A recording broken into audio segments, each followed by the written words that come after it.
Let's give His Excellency, the Deputy President, a warm round of applause as he makes his way. Karibu sana, Your Excellency. Thank you very much. Your Excellency, ladies and gentlemen, please remain upstanding for the national anthem and the East Africa Community Anthem. The national anthem.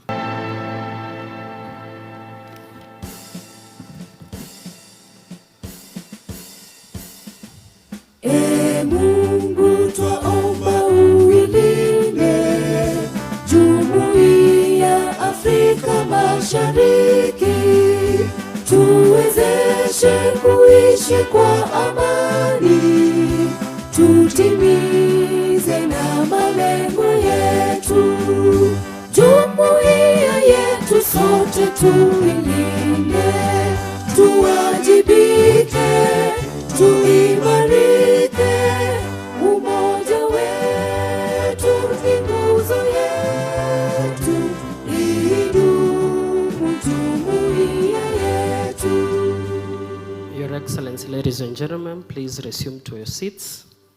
Let's give His Excellency a warm round of applause yet again. Thank you, Your Excellency.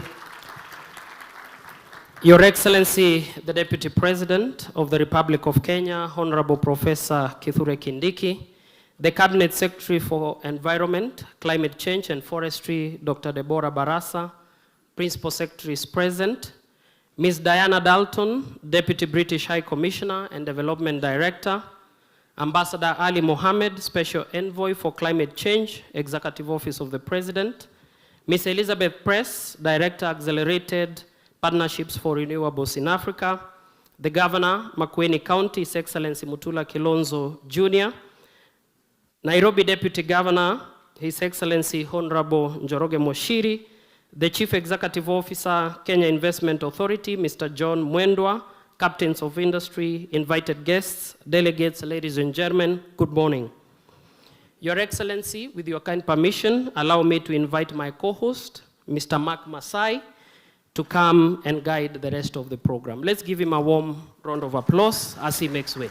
Karibu sana. Thank you so much, Alex Maina, who's a senior within the Office of the Deputy President in charge of the communications docket. And it does feel nice to be acknowledged after that heavy protocol that is observed. So I do feel important being on stage here, and it's good to see you after a long time, and it's good to see as well many familiar faces that we have been with in separate occasions. Now, this is day 3 of the Kenya International Investment Conference. There's a man who is and has been the backbone of this. I think it's been months in the works of and sleepless nights for the last few days. And this is a man who's enabled and managed to bring from different parts of the continent, different parts of the world, people keen on investing in this country. And I'd like us to really appreciate him with a round of applause as he comes up to invite us and give quick remarks. Bwana John Mwendwa, the CEO of the Kenya Investment Authority. Karibu.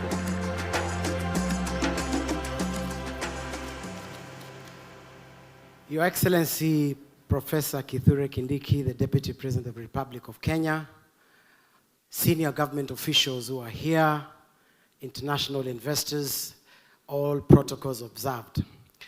A very warm welcome to you all on our final day of the Kenya International Investment Conference 2026, and the nexus of the investment paradigm and the AGII has never been more real than what we have today. And I know this forum will enable us to move from conversations in terms of green pipelines into tangible results. And I want to ride on what was announced by His Excellency the President on the 25th, the $2.9 billion worth of deals, $150 million of that was actually green deals. But we want to accelerate that journey.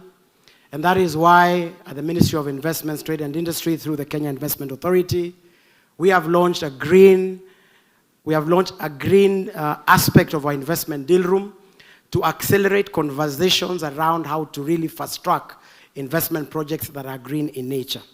And we know that the green ambition will not be won by conversations. it will be won by investment. So we must finance them, we must scale them up, we must make center stage those deals in what we do.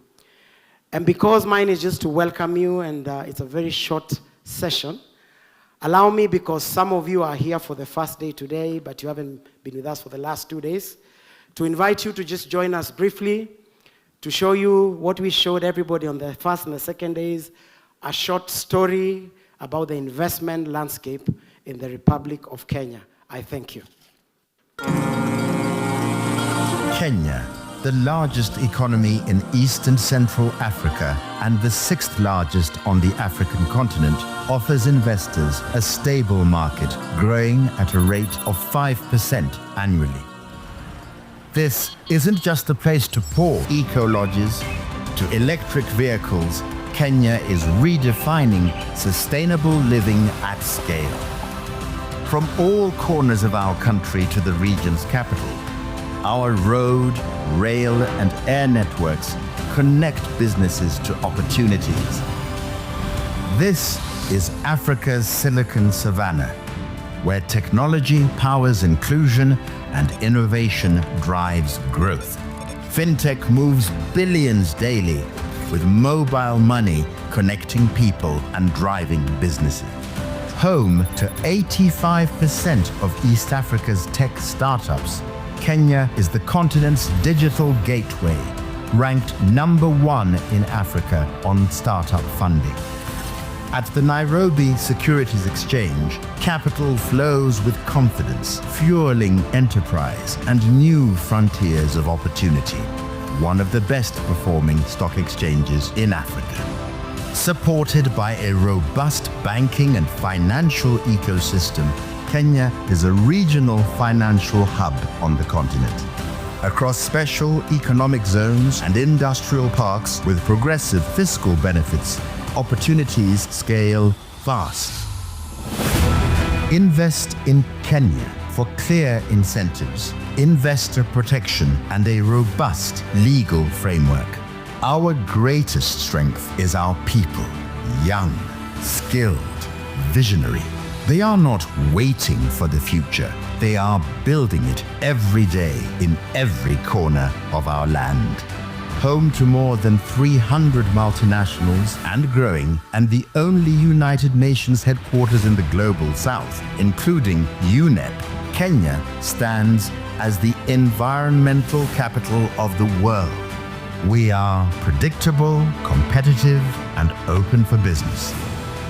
Kenya offers high quality of life, vibrant cities, world-class hospitality, and extraordinary natural landscapes. A place where global talent can live, work, and belong. Kenya is where Africa's industrial growth takes shape. If you are looking for scale, speed, certainty, and a gateway to Africa's fastest growing markets, invest in Kenya, because the future is already here.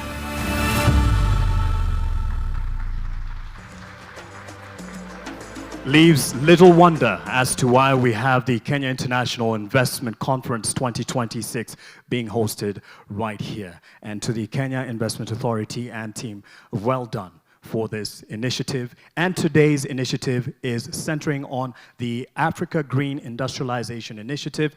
And just to contextualize today's conversation, because that's going to be the main focus, I'll call on Ms. Elizabeth Press, the Director of Accelerated Partnerships for Renewables in Africa. That is APRA, an implementation office she represents, and she's going to be talking about harnessing Africa's, as she takes the stage, please give her a hand, harnessing Africa's renewables for industrialization. Karibu.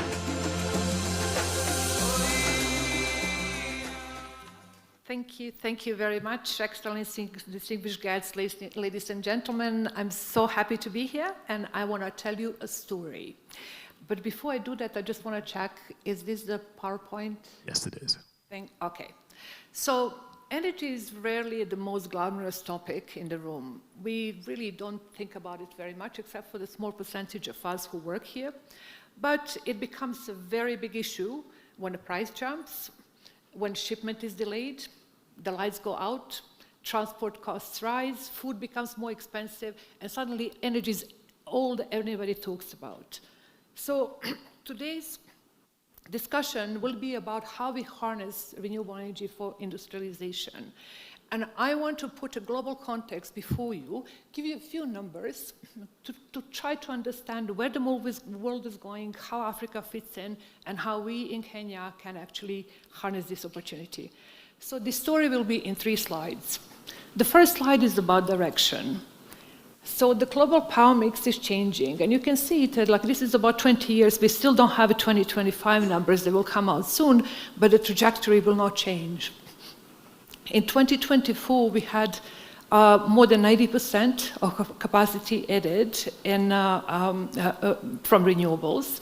And when you look at the trajectory, you can see how the early climate policy changed the way the things moved.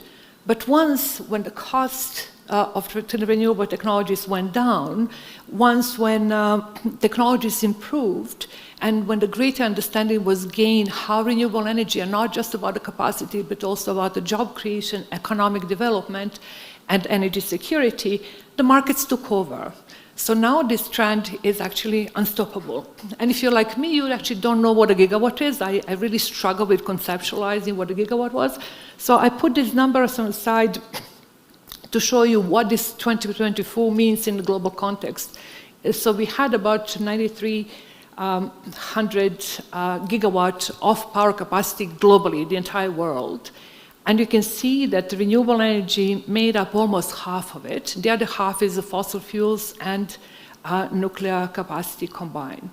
So what matters with this slide is it shows us well where the world is going. The renewable energy trend is increasingly shaping decisions about power system, industrial location, long-term investment, and economic resilience. So the second slide is about scale. The shift is real. We saw it in numbers, but it is highly concentrated. A relatively small number of countries are actually building out renewable capacity at extraordinary speed. Also we see the scale, and the scale really matters because it shapes supply chains, it shapes costs, it shapes where industries choose to locate. So this slide is less about the capacity, but more about the advantage that is currently accumulating. And I have to say, every year when I get an update on these numbers, there's a level of anger in me when I see how small the circle on Africa is. So the world is like on over 4,000 gigawatts, and Africa, with its immense potential, has 67 gigawatts. Just think about the first slide in 9,000 something that we have, 67 gigawatts. So, and we cannot think about it just in terms of electricity, because we know 600 million people on this continent don't have energy. And we often hear this number, but think about that's like 1.5 times the size of Europe. It is an enormous amount of people, individuals who don't have these opportunities. And it's not just about turning the light on, it's about productive use, it's about everything else that comes with it. And I know that you understand all of this, but I always stop here because it's really astounding and motivating in some ways, because we actually can change this. So I want to go to the next slide, which is really what would these numbers mean in people's lives. Per capita capacity sounds a little bit technical, but in practice it tells us something very human. It gives us a sense how much of energy is available relative to the size of population and the needs of the economy. It speaks to jobs, transport, services, production, welfare, and the general ease or difficulty of life. So the story of these 3 slides is quite straightforward.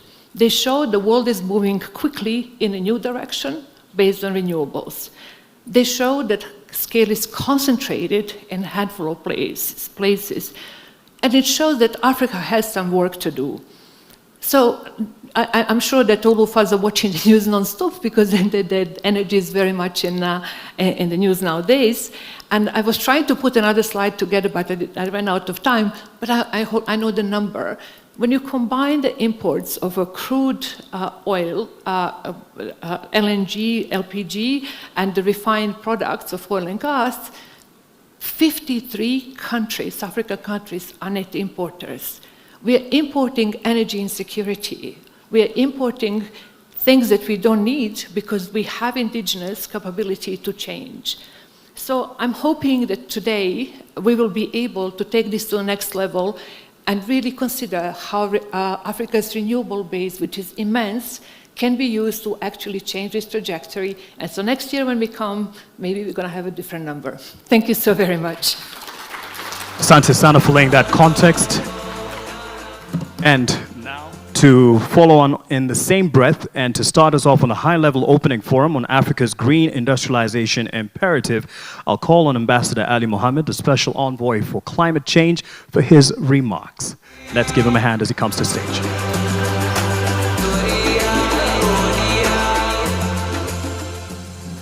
Thank you very much. Your Excellency, the Deputy President of Kenya, the Ministers for Environment, distinguished guests, ladies and gentlemen. Let me first of all thank my great friend, Elizabeth Press, for setting the stage so brilliantly and making our work for today easy. It's a pleasure to join you this morning for this important gathering of technologies, excuse me,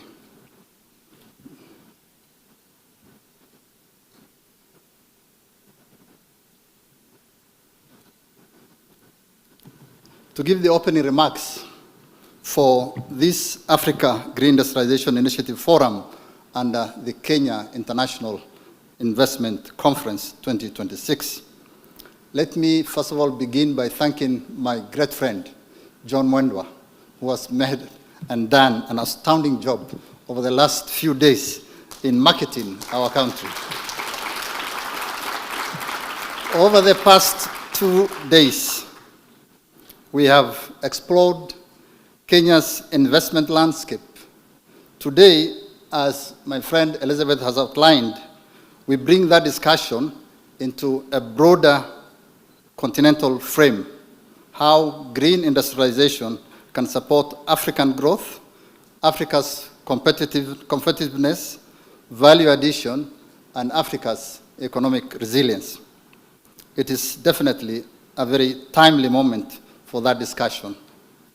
The global economy is being reshaped by geopolitical reorientation, climate pressures, energy insecurity, global transition to low carbon economies, and race for clean technologies. Old assumptions about growth, competitiveness, and industrial locations are shifting. Countries are rethinking supply chains. Investors are rethinking risks.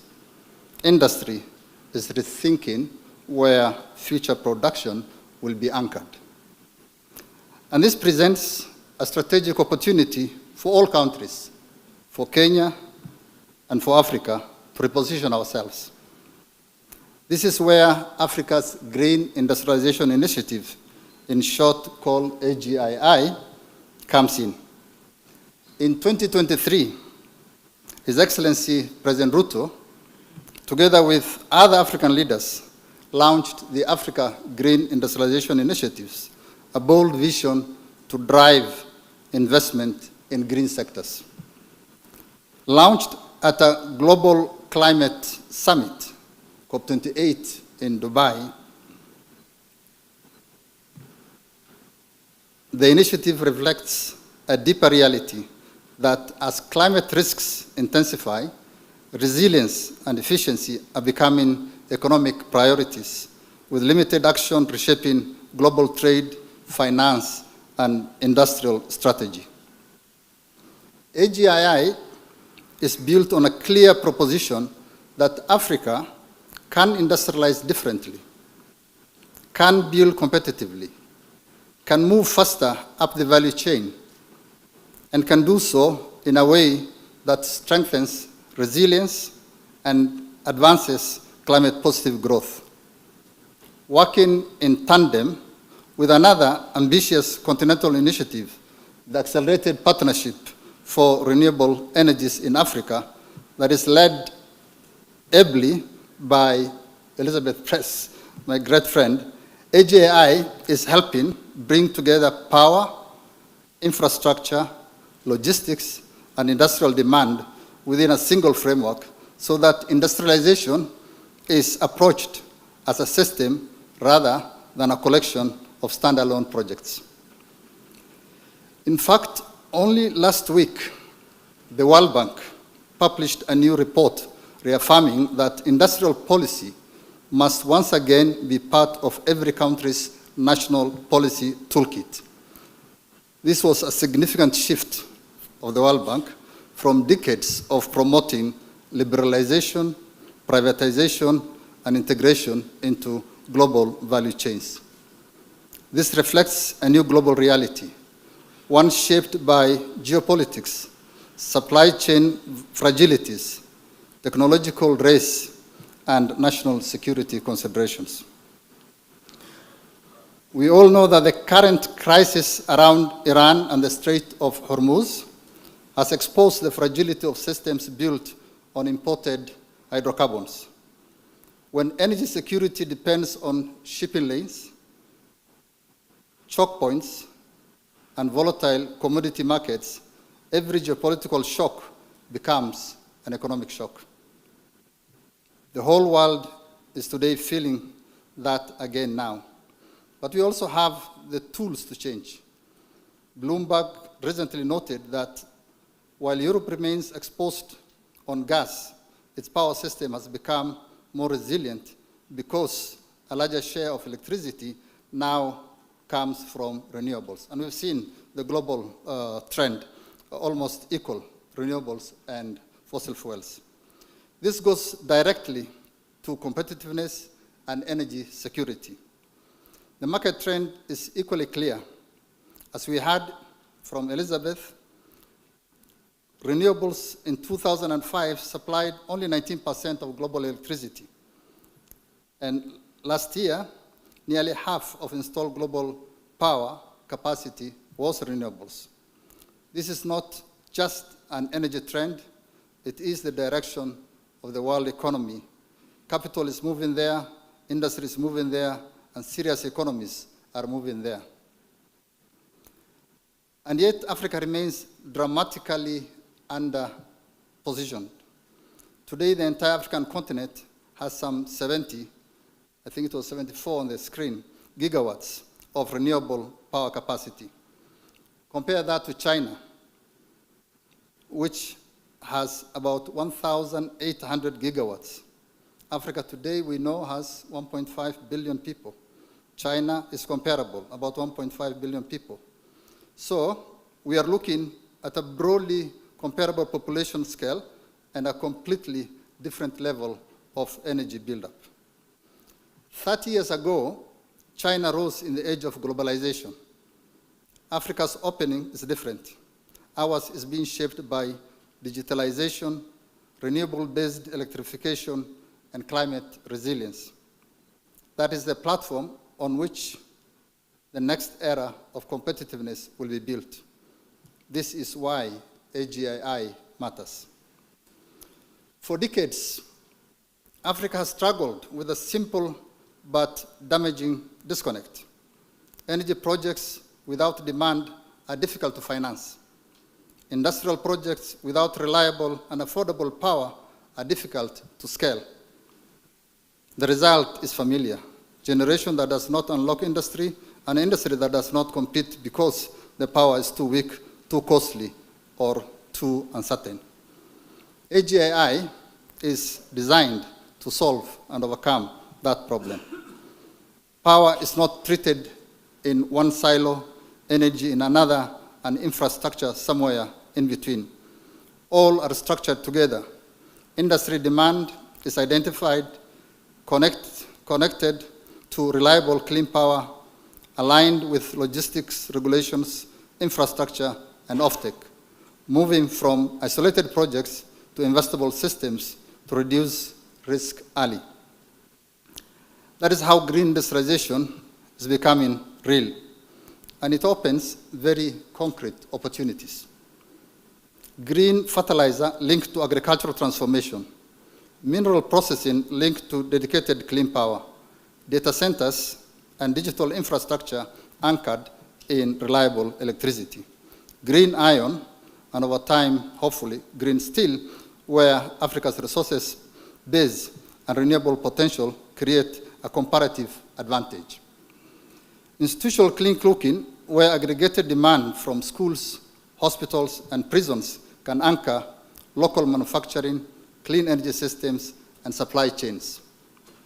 These are industrial opportunities tied to real African demand and real global markets. And this is where the intra-Africa dimension becomes decisive.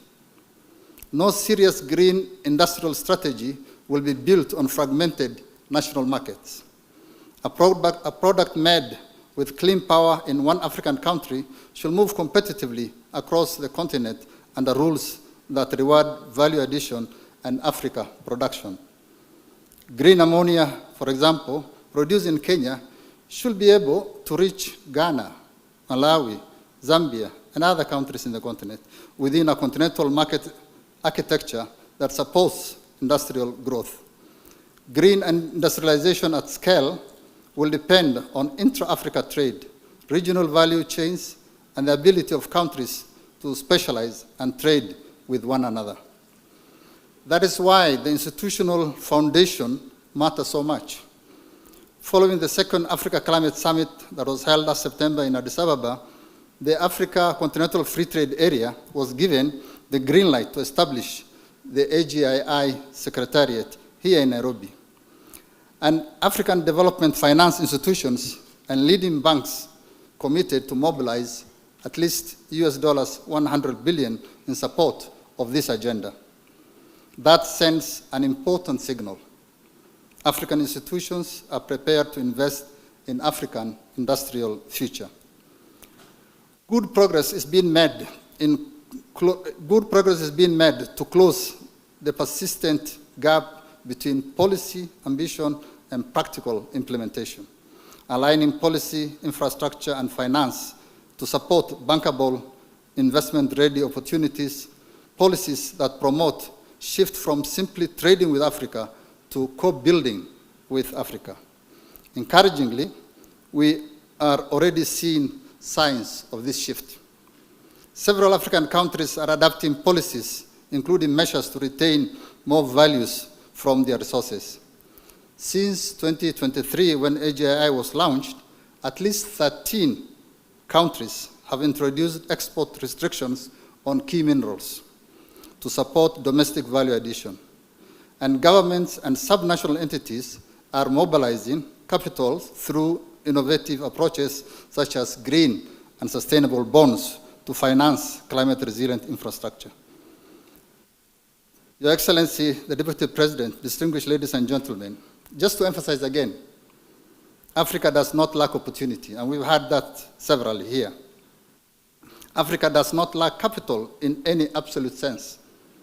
What Africa lacks too often is a sufficient, strong pipeline of well-prepared, investment-ready, and bankable projects. That is the real bottleneck. And that is why AGII matters so much. By developing clusters, aligning public and private actors, connecting demand to power, and helping structure projects from the start, it works on the exact point where too many African opportunities are still lost. Kenya is well placed to help lead this effort. We are not only part of the African opportunity, we are in fact hosting that opportunity. AGI is hosted here, ready to scale it and to deliver it.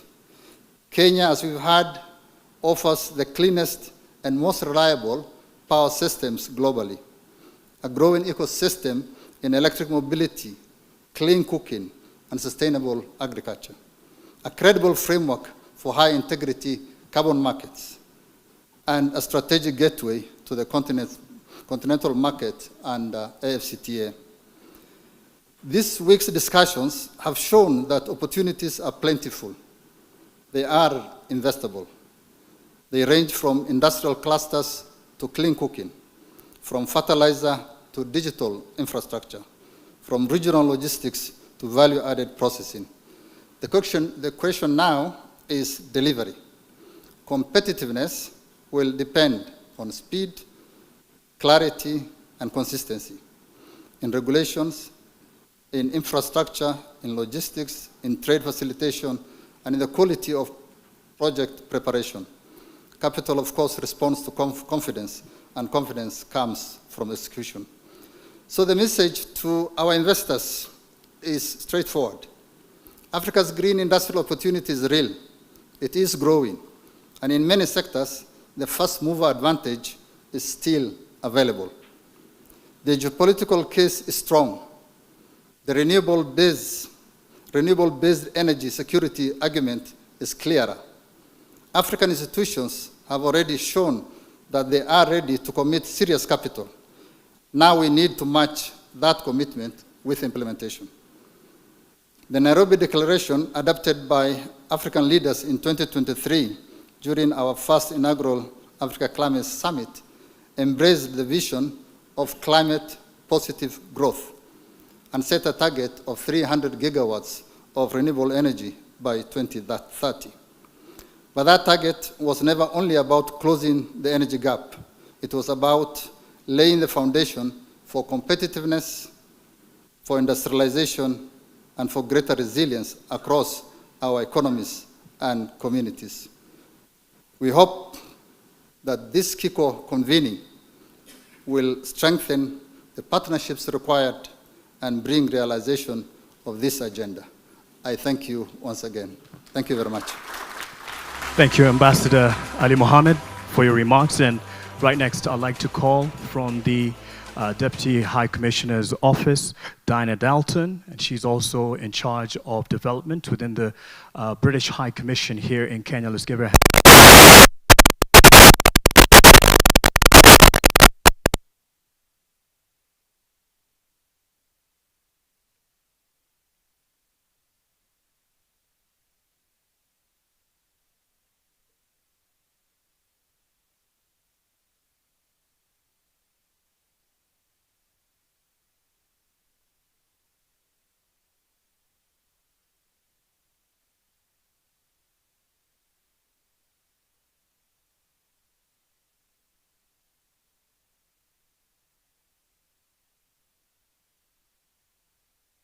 Start by acknowledging the leadership of the Government of Kenya, and particularly their very impressive national commitment to a green, inclusive and resilient economic transition. It really does demonstrate Kenya as an international role model. I want to also recognise Her Excellency the First Lady, whose championing of the clean cooking initiatives has elevated this particular agenda across Kenya and across the continent. Awareness and knowledge is the first step to change. The United Kingdom and Kenya share a forward-looking partnership grounded in climate ambition, green growth, and above all, practical delivery. We're working together to advance policy reforms, mobilise new critical investments, and we're seeking to turbocharge the technologies and the markets needed for a low-carbon and climate-resilient future. Kenya's success in generating more than 90% of its electricity from renewable sources really is quite a remarkable achievement.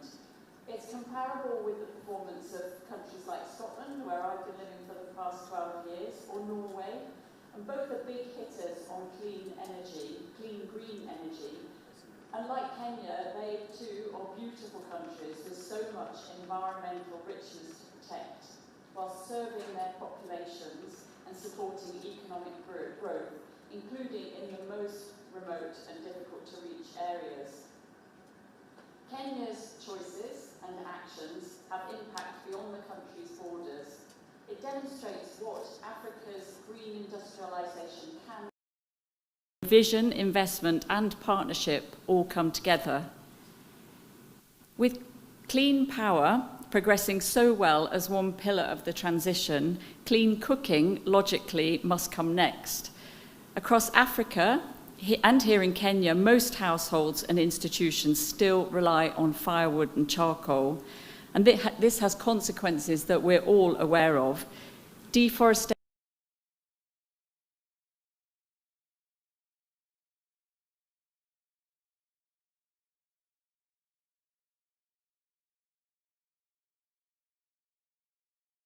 are some of those consequences. As well as managing those concerning risks, clean cooking must also be seen as an industrial and an investment opportunity. Kenya's institutional kitchens across education, health, and correctional facilities represent one of the most powerful concentrated entry points. They create large, aggregated, and predictable energy demand. So shifting them from firewood and charcoal to electric, LPG, biogas, or modern biomass solutions wouldn't only cut emissions and improve health, but it would also unlock sizable new markets, spur local manufacturing, and create green jobs across the value chain. Today's launch of the Industrial Clean Cooking Sector Pack is therefore a key milestone on this journey to that ambition. I sincerely congratulate the Office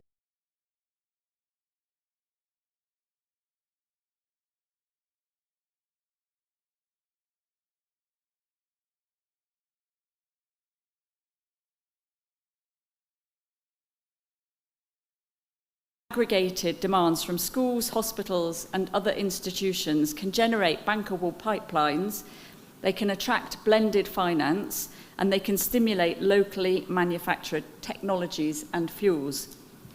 In doing that, it then positions clean cooking firmly within Africa's broader green industrialization agenda, and it aligns with the goals of the Africa Green Industrialization Initiative and KECO to mobilize capital into high-impact green sectors, delivering climate and economic benefits.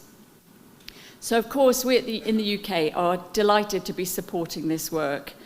Under the Kenya-UK Strategic Partnership and through programmes like UK Partnering for Accelerated Climate Transitions, UK Pact, we're already working with national and county governments to strengthen energy planning and work with and improve policy frameworks and create the enabling environment that clean cooking markets need to be able to scale. The collective action of us all, government, investors, technology providers, development finance institutions, and innovators to move together and quickly from strategy to implementation at scale is the obvious next step. So as we launch the Sector Pack today, I encourage every stakeholder here to see this not just as a technical document, but as a call to action, a call to unlock capital, a call to build local industries, and a call to bring clean energy solutions to every institution and every community across Kenya and beyond across Africa. Together we can transform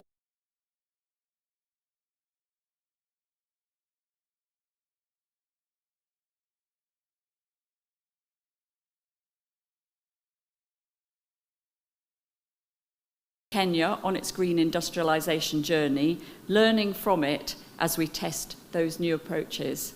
Thank you. Asanteni sana. Asante sana.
today to address these matters.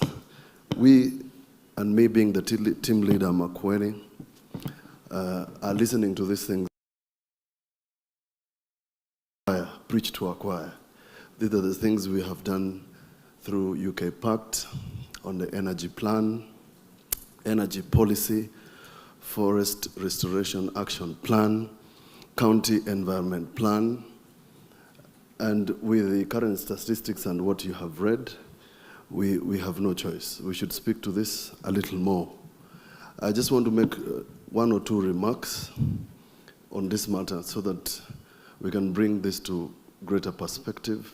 In 2019, when the Deputy President and I were in the Senate, we came and passed the Energy Act that allows then counties, as the consumers of renewable energy and clean cooking, to pass the energy plans, which will be integrated into national energy plan.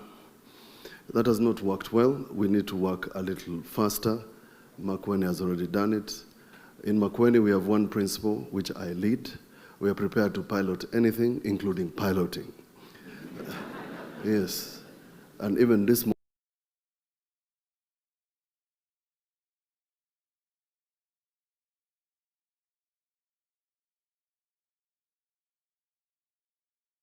statistics in Makueni alone, I cringe. I have a robust environmental concerns. We are leading in the Lower Eastern region, 13% forest cover, but we are consuming 26 tons of firewood.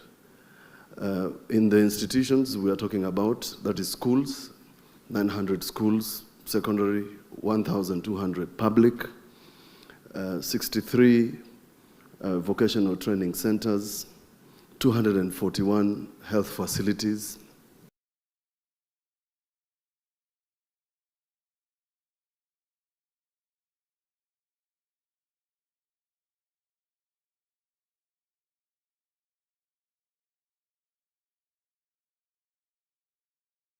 And at the same time, trying to preserve the forest, and people are consuming firewood.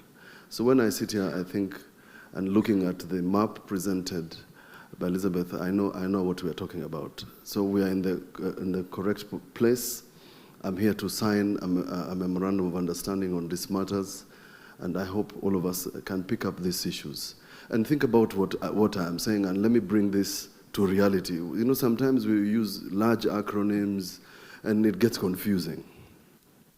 Who cooks in the community? It's actually a question you're supposed to answer. And it's not the men I'm asking. It's the women. Who fetches firewood?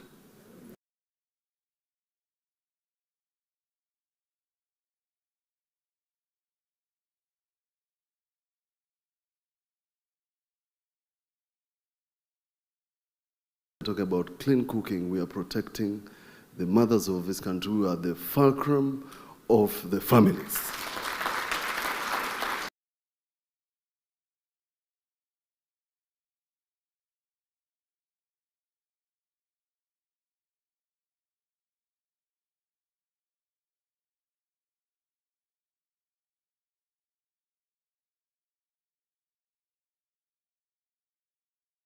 I want to support the women. Thank you.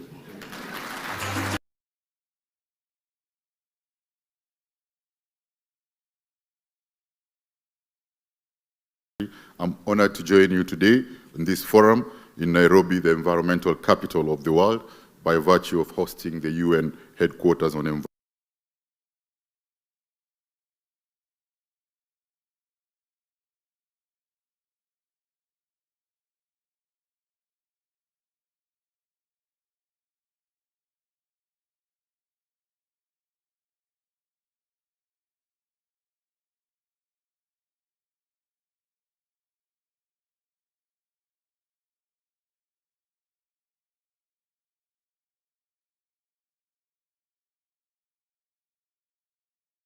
Deborah Baraza.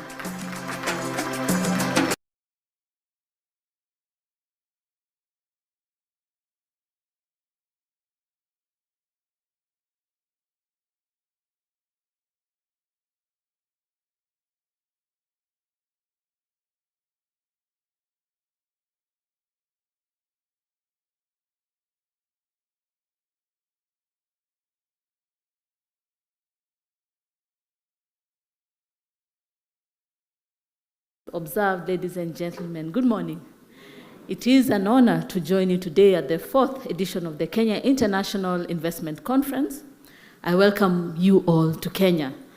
This year's theme, Unlocking Investment Opportunities to Drive Kenya's Transformation, speaks directly to our collective ambition to build a future where economic growth is inclusive, sustainable, and resilient. I commend the Ministry of Industry, Trade and Investments through the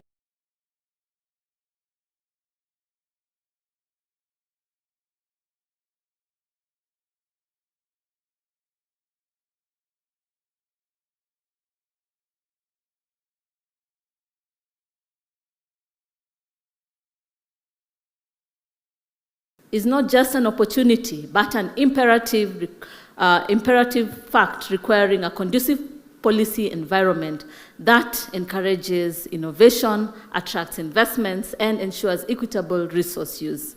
Creating an enabling policy and regulatory environment is fundamental to unlocking the full potential of the circular economy.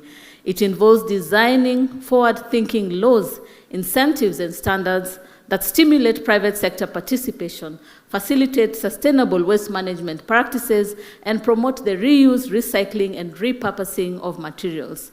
By strengthening policy, coherence, and regulatory certainty, we can accelerate the shift towards a resilient, resource-efficient economy.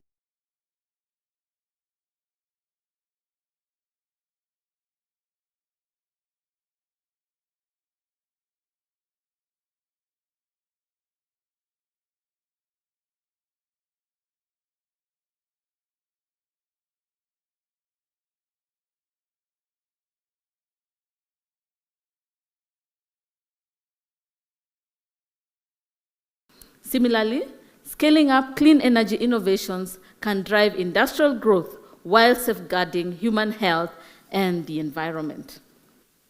In supporting investment, the ministry has made significant strides in strengthening the policy and regulatory frameworks for the circular economy transition. The country has enacted comprehensive laws and policies which include the MCA, the National Waste Management Policy, the Sustainable Waste Management Act, Extended Producer Responsibility Regulations, Climate Change Act, climate change regulations that include the carbon markets, carbon trading, carbon registry, county-level waste management plans, growing enforcement against illegal dumping and open burning. Ladies and gentlemen, these policies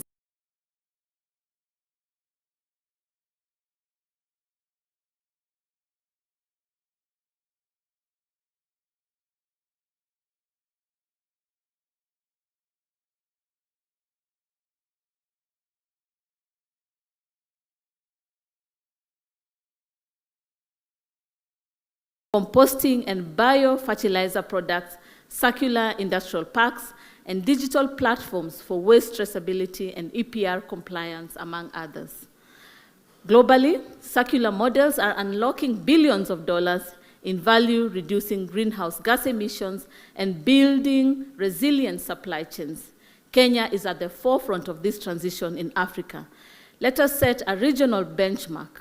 Be deliberate in identifying investors and facilitators who will be driving economies within the circular economy space, de-risk investments, enhance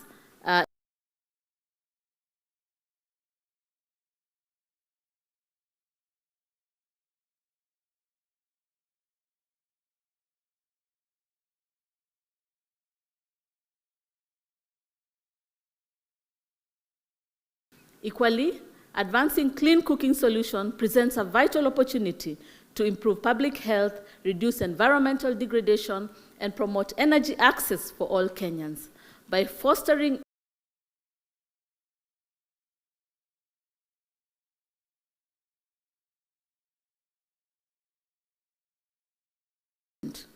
what is required now is capital, confidence, and commitment. The opportunity is significant. Predictable demand, scalable business models, alignment with climate and sustainability priorities, and returns that are financial, social, and environmental. I urge investors to identify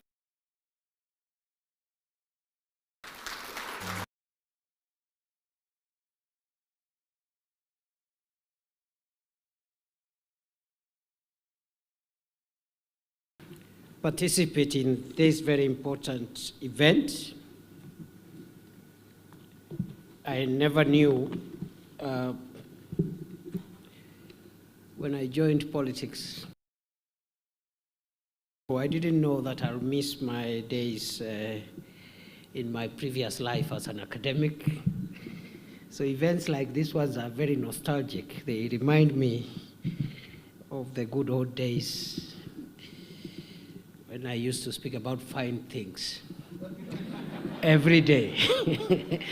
I still do, but sometimes the things that politicians do are not as fine as we want them to be. Excellencies, distinguished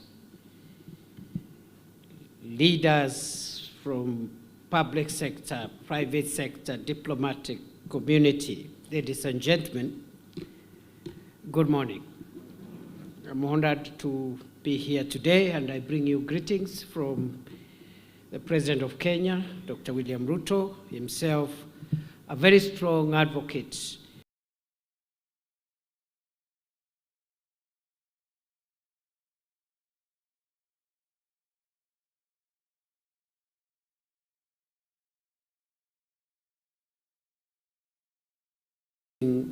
great disruptions and reorganization of supply chains around the world.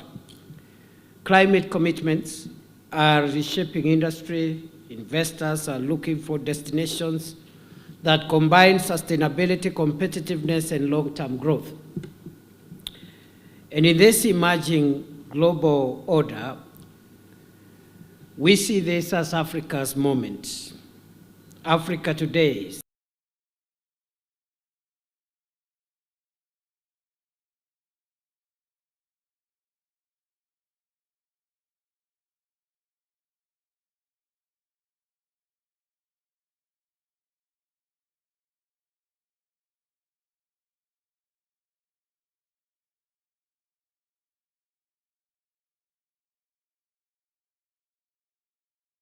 and geothermal resources capable of powering large-scale clean industrial development. Number two, abundant critical minerals essential for the global energy transition, including cobalt, lithium, manganese, platinum, and rare earth elements required for batteries, electric vehicles, and renewable technologies. Number three, Africa is expanding its regional market and integrating it, driven by the African Continental Free Trade Area, which is creating a single market of 1.4 billion people and a GDP combined of around $3 trillion. And lastly, Africa has the world's youngest and fastest growing workforce, providing the talent, innovation,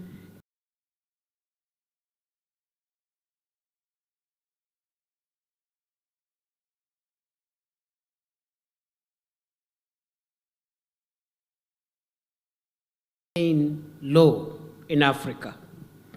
Although Africa holds nearly 40% of the world's renewable energy potential, the continent has received only about 2% of global renewable energy investment over the past 1 decade. Correcting this imbalance is a climate imperative. It is also an investment opportunity of this generation. Africa leaders have already charted the path forward through the Nairobi Declaration on Climate Change that took place in this city in 2023 during the Africa Climate Summit. The continent articulated a bold and practical vision for climate positive growth. The declaration recognizes that while Africa contributes the least to global emissions, it faces some of the most severe climate impacts. At the same time, the transition to a low carbon global economy presents a historic opportunity for Africa to industrialize sustainably. It therefore sets an ambitious goal to scale Africa's renewable energy capacity from 56 gigawatts today. I think we got a higher figure from the experts, slightly higher, I think it was 67. That shows you I was following. To at least 300 gigawatts powering industries, manufacturing, and economic transformation across the continent. This is not simply an energy transition, it is a clean energy-powered industrial revolution. Kenya is proud to play a central role in advancing this continental vision. Today, 93%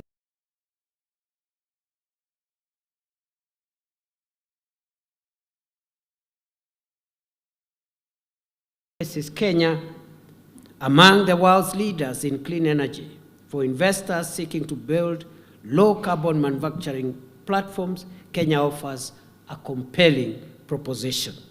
Our strategic location, anchored by the Port of Mombasa and the Northern Corridor, provides connectivity to regional markets across East and Central Africa. Combined with a young, skilled workforce and steadily improving infrastructure, Kenya offers investors a competitive gateway into Africa's green industrial economy. To translate this opportunity into action, the Africa Green Industrialization Initiative was designed as a continental delivery platform that moves us beyond declarations into implementation by developing bankable investment pipelines across sectors that will define the green economy of the future. I want just to highlight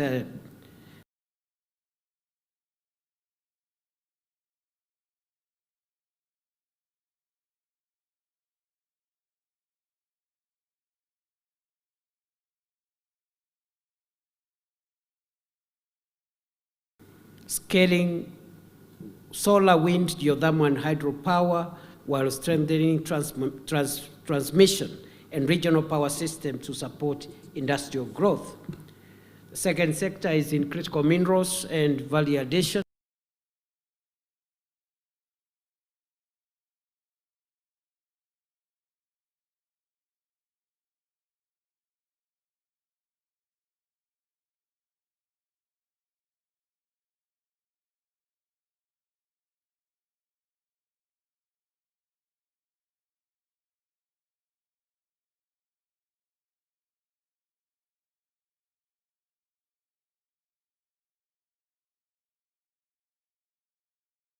Supporting the transition to electric transport through vehicle manufacturing, battery technologies, and charging infrastructure. 5, clean cooking solutions, expanding access to modern and affordable cooking technologies that provide health outcomes and reduce environmental pressure. Number 6, circular economy industries, investing in recycling, waste management, and resource-efficient production.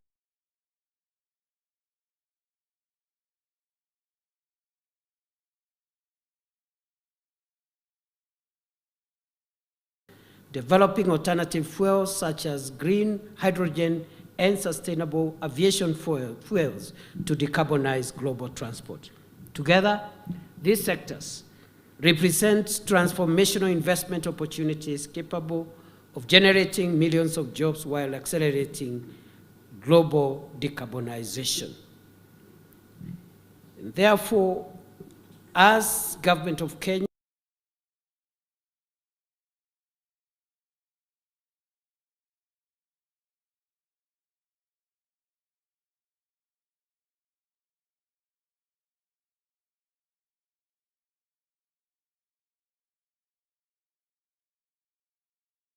KJET project, where we are investing $40 million US, equivalent of 5 billion shillings, to de-risk private sector investments in these areas and to crowd in more investment from private sector to promote clean industrialization while creating jobs and empowering the people of Kenya. And at the same time, Africa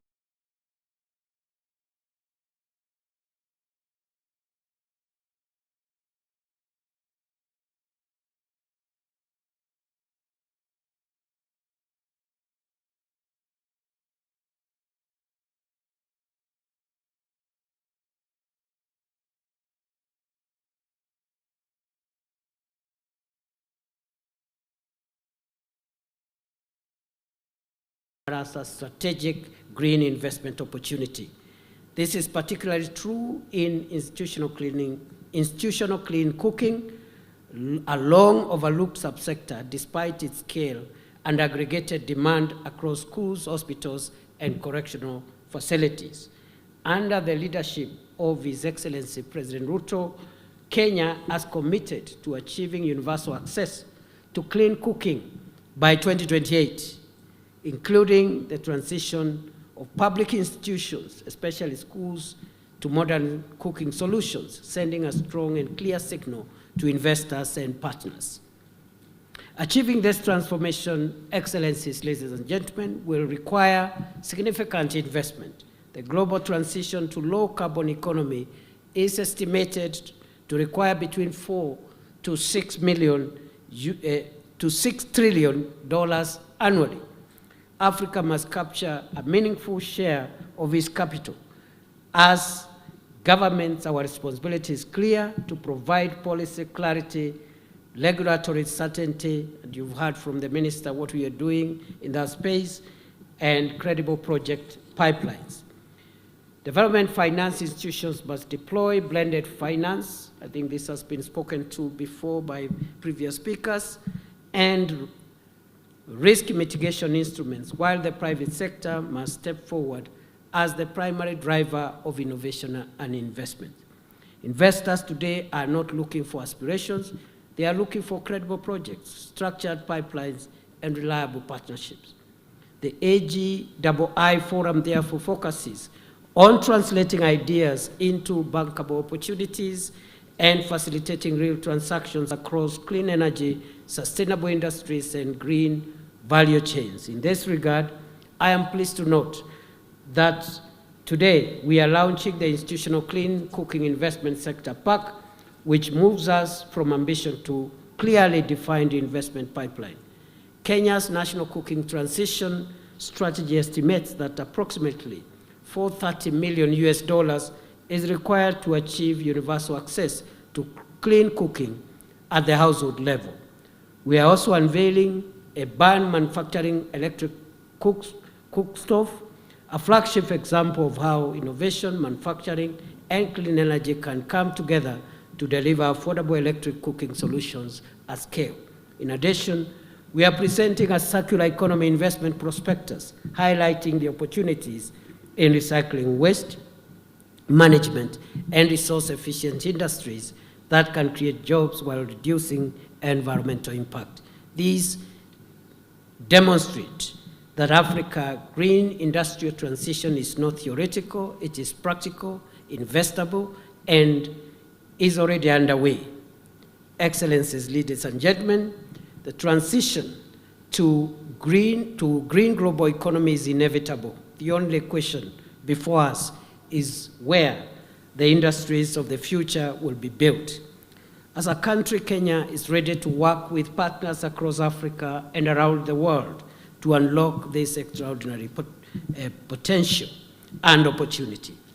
Together, let us transform Africa into a globally competitive hub for sustainable manufacturing and green innovation.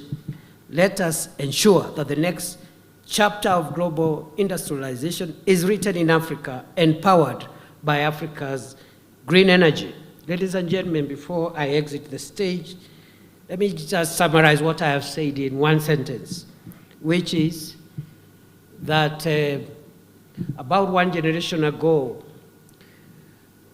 a huge transformation took place, and a paradigm shift took place around the globe, powered by globalization and its antecedents. That is 30, 40 years ago. The next 40 years will not be defined by globalization, neither will they be influenced by globalization and its antecedents, because globalization is behind us. They will be defined by other drivers. And those three drivers into the future are: one, the people. Everything we do, the investments we make, the policy decisions we make must be centered around the people. I'm trying to convert Mutula Kilonso's political statement into science. Every decision we make, every intervention we make must be centered around the people and transforming their lives, empowering them, and the people in their diversity and in their inclusivity, including women, the youth, and everybody else in between. Number two, the future of the world, the next generation, besides the people, the other driver of a new future is going to be technology. And that's where today's discussion comes in. We must move into technologies that help us harness today's challenges and create a more sustainable world into the next generation. So technology across board, and therefore the energy transition, for example, is part of that technological shift.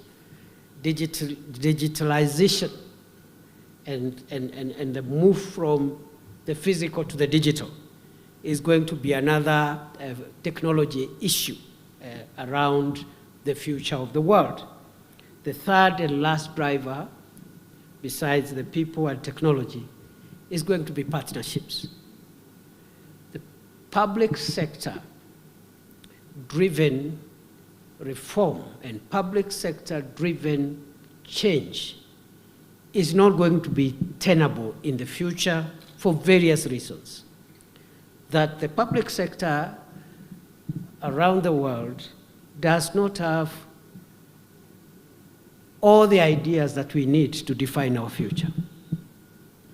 So we need extra ideas from the private sector. The public sector does not have all the resources that we require to transform the world into a better world.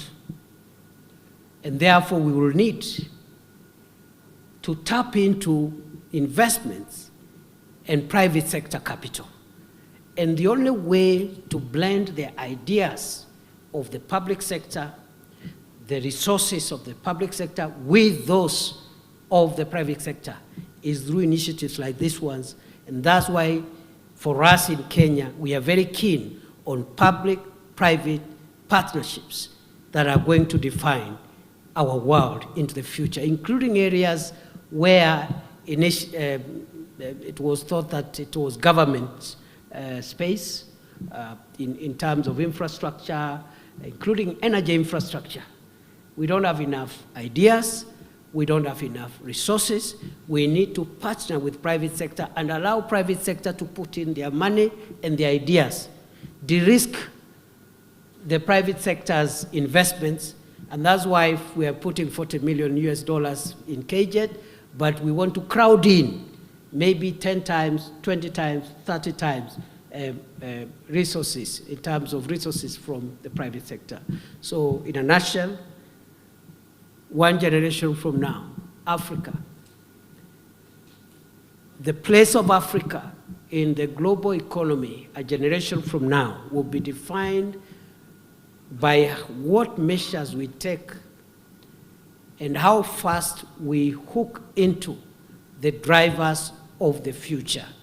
And these drivers are the people, technology, and partnerships. Thank you and have a good morning. Asante sana. Your Excellency, I'll ask that you stay with me on stage, Your Excellency Deputy President. And as we move things around, you may have your seat because we're getting to a very integral point. Your Excellency, stay with me. Your Excellency, you're with me. Please don't run away. I'm trying to I'm telling the rest. For you, you need to update my LinkedIn profile because I need to take a picture. So for those at the back, please make it chappy because I need this picture for my LinkedIn. But it's also just to give good time for this because we're getting to a momentous occasion where we've talked about it. You may have your seats, ladies and gentlemen.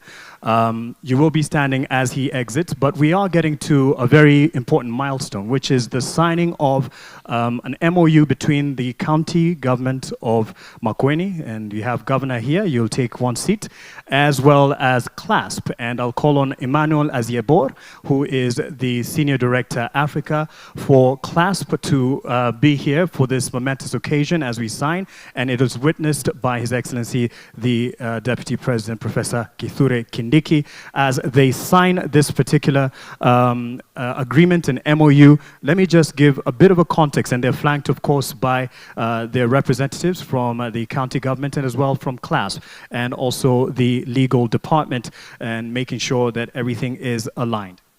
So, in terms of the importance of what we are signing here today, just before, Bonamtula, you think you're signing your life away, this is what you're signing to. Now, of course, you were briefed about this. This is a momentous occasion where we're moving from this is a reflection on our commitment to move from plans to implementation. Now, we will witness the signing of partnership of MOU between the government of Makueni County and CLASP that is represented there, aimed at accelerating the transition of public institutions to clean cooking solutions. Now, this partnership demonstrates the power of collaboration between county governments and development partners in unlocking real projects and real impact on the ground. I now invite the respective representatives from Governor from Makueni County as well as representative from CLASP to sign, and then they will have an opportunity to stand up and exchange the agreement and take a picture.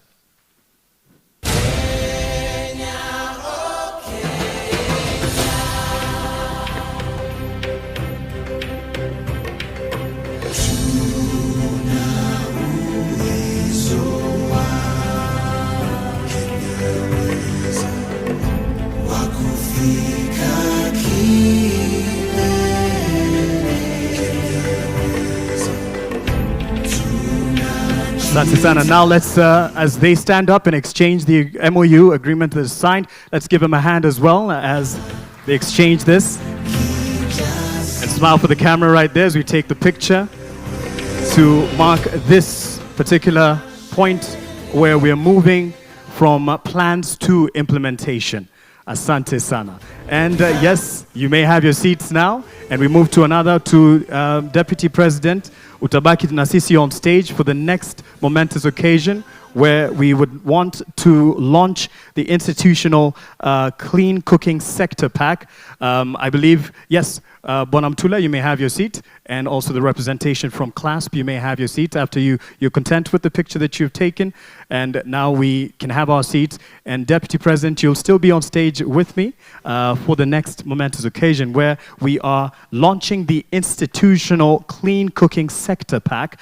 And for this, I will call on several stakeholders just to be represented and also to take a picture for this particular moment. And for this, also joining on stage, joining the Deputy President, I'll call on Ambassador Ali to join on stage, and as well as Diana Dalton from the British High Commission. Please join us on stage. If PS Alex Washira from the State Department of Energy is in the house, please join us for this picture. CS Deborah Baraza, please join us for this picture as well. And the Noura Hamlaji, the Deputy Regional Director for UNDP Regional Bureau for Africa, please join us on stage. We have the Office of the Deputy President representative who's guiding us on the arrangement of this particular picture. So Noura Hamlaji, the Deputy Regional Director for UNDP Regional Bureau for Africa. Dimfna van der Lans, I hope I haven't baptized you, CEO, Clean Cooking Alliance. Please join us for that picture. And John Leary, Senior Researcher, Modern Energy Cooking Services. Please join us for this picture as well. And Benson Ireri, Head of Clean Cooking Delivery Office of the Special Envoy for Climate Change, join us as well for this picture. And I'll be calling as well on the other sector-specific PSs for the next launch. But this particular one is on the Institutional Clean Cooking Sector Pack. Now, I will give it a count from 3, 2, 1, and the Deputy President will press the remote, which will then reveal this particular prospectus that is being launched today. And as he presses that, so let's do it together, and let's go from the count of 3, 2, 1, and when we get to 1, he will press it. So, 3, 2, 1. Ladies and gentlemen, the Institutional Clean Cooking Sector Pack. The first Institutional Clean Cooking Sector Pack, a groundbreaking document that transforms clean cooking from a development challenge into a clear investment-ready opportunity. Now, it aggregates demand across schools, hospitals, and correctional facilities and presents a pipeline of projects valued at approximately $589 million. This is a critical step in moving from ambition to bankable deals and real impact as we take this particular picture. And that is now what we have launched, the Institutional Clean Cooking Sector Pack. Asanteni sana. If you're good with the picture, you can give me a thumbs up, and we may have a seat saved for the Deputy President, Ambassador Ali as well, and PS Abubakar utabaki pia, and CS Deborah tafadhali. Is just one more set of pictures as we move on to launching the Waste and Circular Economy Prospectus launch. So save for the Deputy President, CS Baraza, PS Abubakar. I will call on PS Dr. Juma Mukhwana, if he is in the house, to also join in this particular picture. And Madam Diana Dalton, I'll ask that you please stay on for this particular picture. Sorry to get in the steps. Diana, please join us for this particular picture as well. Yes. And yes, of course, we have the CEO of Kenya Investment Authority. And yes, so for also this picture, I'll also be calling on Mary Ngechu, who is a founder, Takataka Nimali Foundation. Verl Haag, the Director of Systemic. Ben Dixon, the Head of Circular Economy, Systemic. Carlota Dalago, the Director of ALN Kenya. And of course, we have our CEO, John Mwendwa, who is our host and convener here. And you may just take the position as directed by our representative of the Office of the Deputy President Office. And for this particular launch, the Waste and Circular Economy Prospectus launch, as we are cognizant of the fact that today we are not just launching a document, we're launching a new way of thinking, a shift from waste to wealth. And Kenya generates over 8 million tons of waste annually, yet only 4% is recycled. Over 95% of value is lost. Globally, the circular economy is projected to reach $5.8 trillion by 2034. Now, waste is not the end of a product's life, it is the beginning of a new value chain. This prospectus highlights opportunities across innovation, SMEs, digital platforms, and infrastructure. And I believe that's good time enough to capture that moment. Thank you. You may have your seats. And actually, all right, okay. Let's do it on 3, 2, 1. I thought it was already launched. In 3, 2, 1, you have the remote as well. In 3, 2, 1, ladies and gentlemen, behold the Waste and Circular Economy Prospectus. As we've said, waste is not the end of a product's life, it is the beginning of a new value chain. And circular economy is about reuse, redesign, and continuous value recovery, investment opportunities that we have here. And the prospectus highlights, as mentioned, is innovation, SMEs, digital platforms, and infrastructure. Now, there is space for every type of investment. Because we have strong policies, active private sector, strong digital ecosystem, and regional hub positioning. And this is an investable market today with a human impact of over 45,000 waste pickers. The national anthem. We'll ask His Excellency, the Deputy President, to remain on stage as the others resume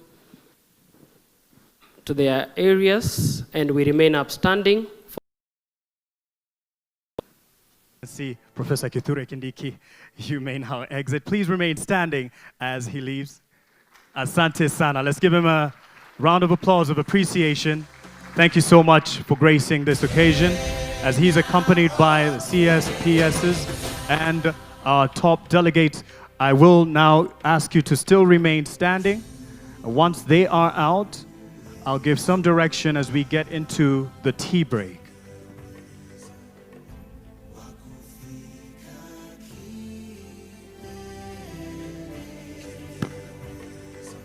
Thank you. You may have your seats just as I give some direction in terms of how things will change for the room.